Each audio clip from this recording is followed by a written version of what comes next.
आज की आधुनिक दुनिया की सभी विशेषताएं, एडवांसमेंट्स और नुकसान सभी को इंडस्ट्रियल रेवोल्यूशन से जोड़कर देखा जाता है। इंडस्ट्रियल रेवोल्यूशन को वो समय माना जाता है जब दुनिया भर के काबिल इंजीनियर्स ने साइंस के करिश्मों को एक रियलिटी बना दिया और इंसानों का हाथ बटाने के लिए मशीनें आ गईं। बड़ी मशीनें, भभकते स्टीम इंजन्स और फिर बाद में वही इंडस्ट्रियल रेवोल्यूशन जिसने जर्मनी की इकोनॉमी को ताकत देकर हिटलर का उदय संभव किया और फिर उसका अंत भी टेक्नोलॉजी नहीं किया। सोचिए कैसा रहा होगा वो समय जब ये इंडस्ट्रियल रेवोल्यूशन शुरू हुआ होगा। कैसी थी तब की व्यवस्था, कैसे आइडिया जन्मा? आज इन्हीं सवालों के जवाब हम इस वीडियो में देने की कोशिश करेंगे, तो बने रहिएगा वीडियो के अंत तक हमारे साथ। लेकिन वीडियो शुरू होने से पहले अगर आप चैनल पर नए हैं या आपने अभी तक चैनल को सब्सक्राइब नहीं किया है तो चैनल को सब्सक्राइब करना और बेल आइकन दबाना ना भूलें। काफी लोगों के लिए बहुत नई इंफॉर्मेशन हो सकती है, पर इंडस्ट्रियल रेवोल्यूशन की शुरुआत ब्रिटेन में हुई थी, ना कि अमेरिका में। बल्कि अमेरिका तो इस वक्त इकोनॉमी के मामले में काफी छोटा प्लेयर था। ये बात है 18वीं सदी के आखिर के कुछ सालों की, जब ब्रिटेन में कई सालों से युद्धों के बाद अब अचानक स्टेबिलिटी आए कुछ वक्त हो गया था। दूसरी तरफ से ईस्ट इंडिया कंपनी कोलकाता के कारीगरों के टेक्सटाइल प्रोडक्ट बेचकर खूब पैसा कमा रही थी और उसके पार्लियामेंट में बैठे शेयर होल्डर्स भी अपनी जेब भर रहे थे। अफ्रीका से लाए गए स्लेव्स का भी कारोबार अच्छे से चल रहा था और न सिर्फ इकोनॉमी काफी स्टेबल थी बल्कि चढ़ाव की स्थिति में थी। इस समय बहुत पैसा होने से बहुत सा इंडस्ट्रियल टैलेंट डेवलप होने लगा। अभी यूरोप युद्ध करने से रुका था तो मिलिट्री इंजीनियर्स के पास भी अपना समय काटने के लिए रास्ता था। इस तरह से शुरुआती दौर में जो मशीनें बनी वो थी फ्लाइंग शटल और स्पिनिंग जेनी, जो दोनों ही टेक्सटाइल इंडस्ट्री से रिलेटेड थी। इसके कुछ सालों बाद पावर लूम भी 1785 में आ गए। ये वही समय था जब अंग्रेजों ने भारत में कपड़े बनाने के बजाय कच्चे माल को ब्रिटेन भेजना शुरू कर दिया और कोलकाता, जो इस वक्त भारत की फाइनेंशियल कैपिटल था, वो शहर बर्बाद हो गया। खैर, इस पर फिर कभी बात करेंगे, लेकिन धीरे धीरे हम देख पा रहे थे कि ब्रिटेन ग्रो कर रहा है।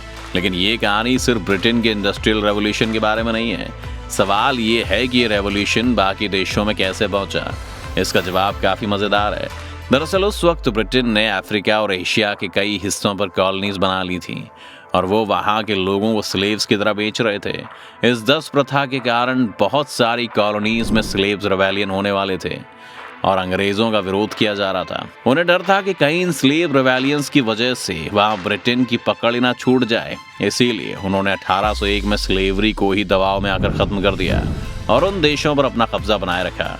स्लेवरी एबोलिश करने के बाद कई सारे एम्पायर्स ने भी ऐसा ही किया और ये लिबरल प्रिंसिपल्स का युग था। लोग अब ज्यादा घुल मिल रहे थे, सभी देश थोड़े ज्यादा फ्रेंडली हो गए थे। इसी वजह से पूरे यूरोप में ना सिर्फ इंडस्ट्रियल रेवोल्यूशन फैला बल्कि पूरे यूरोप से वो इंजीनियर्स और साइंटिस्ट निकलने लगे जिन्होंने इसे आगे बढ़ाया। इंडस्ट्रियल रेवोल्यूशन की सक्सेस की एक बड़ी वजह यह भी रही कि वो ब्रिटेन के दरवाजे पर तब आया जब ब्रिटेन उसके लिए सबसे ज्यादा तैयार था। जैसा कि हमें पता है कि वहाँ एक तरह की न सिर्फ पॉलिटिकल स्टेबिलिटी थी बल्कि इकोनॉमिक स्टेबिलिटी भी थी। इसके अलावा उनके पास अच्छा पब्लिक इंफ्रास्ट्रक्चर था। उनके पोर्ट्स, उनकी शिप्स और उनकी सड़कें बाकी दुनिया से कई गुना बेहतर थी। और साथ ही इंग्लैंड उस वक्त तक आइजैक न्यूटन जैसे रेवोल्यूशनरी साइंटिस्ट की पीढ़ियों को ट्रेन कर रहा था जिन्होंने इस पूरे वक्त में ब्रिटेन की मदद की। कई एक्सपर्ट्स मानते हैं कि अगर इंडस्ट्रियल रेवोल्यूशन सिर्फ 10 साल या 20 साल या फिर 50 साल तक भी मेंटेन की जाती तो ये चांसेस थे कि इंडस्ट्रियल रेवोल्यूशन फेल हो जाएगी। इंडस्ट्रियल रेवोल्यूशन की सक्सेस तब मुमकिन थी जब ब्रिटेन इसे कम से कम 100 साल तक मेंटेन कर सकता था। और किस्मत देखिए कि अपने कॉलोनियल कल्चर और वहां पर रोज मिल रही सक्सेस के कारण ब्रिटेन ने अगले 100 साल तक इसे सस्टेन किया। 100 साल का आंकड़ा भी इसलिए दिया जाता है कि जो मशीन शुरुआत में थी वो बहुत एफिशिएंट नहीं थी, लेकिन तेजी से एफिशिएंट बनाई जा सकती थी अगर कोई मौका दे तो। स्टेबल इकोनॉमी ने इंजीनियर्स और कंपनीज को मौका दिया कि वो अपनी टेक्नोलॉजी में सुधार करें और उसने इंडस्ट्रियल रेवोल्यूशन की बहुत मदद की।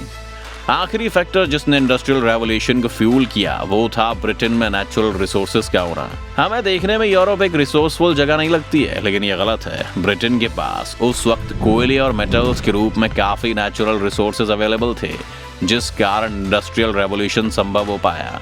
ये सभी चीजें आपस में कितनी इंटरकनेक्टेड थी, आप उसका अंदाजा इस बात से लगाइए कि जब कोयले को हीट करके बनने वाले कोक को डिस्कवर किया गया तो पिग या रोट आयरन बनाने में चारकोल की जगह वही यूज होने लगा, जिससे लोहे की प्रोडक्शन सस्ती हो गई और मार्केट में आयरन के दाम कम हो गए। इन छोटी छोटी चीजों के कारण अब मैन्युफैक्चरर्स ज्यादा बड़ी मशीनें बनाने लगे, ज्यादा कच्चा माल मंगवाने लगे, प्रोडक्शन बढ़ा तो इकोनॉमी चमकने लगी।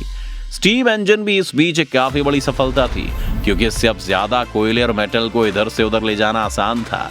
तो इसलिए अब बिजनेस को एक जगह कॉन्सेंट्रेटेड ना रखकर नए मार्केट्स और नए प्रोडक्शन हब्स खोजे जा सकते थे, जिसे ना सिर्फ एक दो शहरों में बाकी हर गांव हर कस्बे में विकास पहुंचाया जा सकता था। इसके बाद 1837 में चार्ल्स व्हीटस्टोन और विलियम कुक ने एक कमर्शियल टेलीग्राफी सिस्टम पेटेंट करवा लिया, जो आगे जाकर टेलीग्राम और टेलीफोन बना। इस एक इन्वेंशन ने अब दूरी को मिटाना शुरू कर दिया था। बहुत ही कम समय में अब एक देश से दूसरे देश या अपने ही देश के भीतर में बात हो सकती थी। समुद्री जहाज भी आपस में बात कर सकते थे और एक दूसरे को वार्निंग्स दे सकते थे। स्टीम इंजन्स का इस्तेमाल इसके बाद कोयले और मेटल के अलावा लोगों को ले जाने में भी किया जाने लगा, जिसके बाद तो जैसे सारे बैरियर्स टूट गए। इंडस्ट्रियल रेवोल्यूशन ने हमें खुद की सीमाओं से आज़ाद कर दिया।